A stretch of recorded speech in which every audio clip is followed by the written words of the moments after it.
The satellite speaker, S1. Open the box and remove the speaker. Fasten the attachment to the rail and ensure it's in the correct position. Lock it into place. Select the power phase with the dial.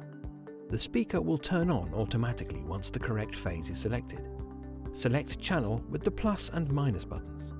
Default volume is 0 and can be adjusted from -9 to +9 independently between the speakers. Attach the cover. Adjust the position of the speaker and lock into place with the dials.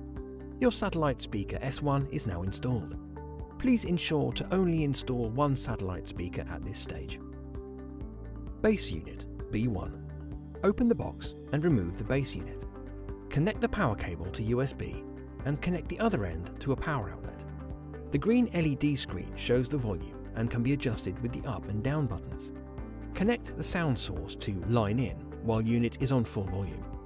To select channel, press both channel buttons down simultaneously for 3 seconds. Once the red LED starts flashing, press the up or down button to select the desired channel. When the flashing stops, the channel has been selected. To use the microphone, keep the talk button pressed for 1 second and speak into the microphone. When the talk button is released, the music will resume playing. Your base unit B1 is now installed. You can proceed to install any additional satellite speakers at this point. Subwoofer TW1. Open the box and remove the subwoofer. Insert the metal screw with the white dial into the attachment. Fasten the attachment with the screw into the rail. Lock it into place by tightening the screw and attach the metal security cable. Connect the power cable to the subwoofer. Fasten the power attachment to the rail and ensure it's in the correct position. Lock it into place. Fasten the safety wire around the track.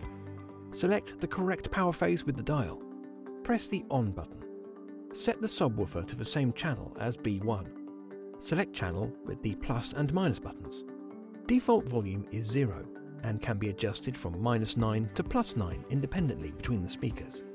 Your subwoofer TW1 is now installed and the system is ready to use.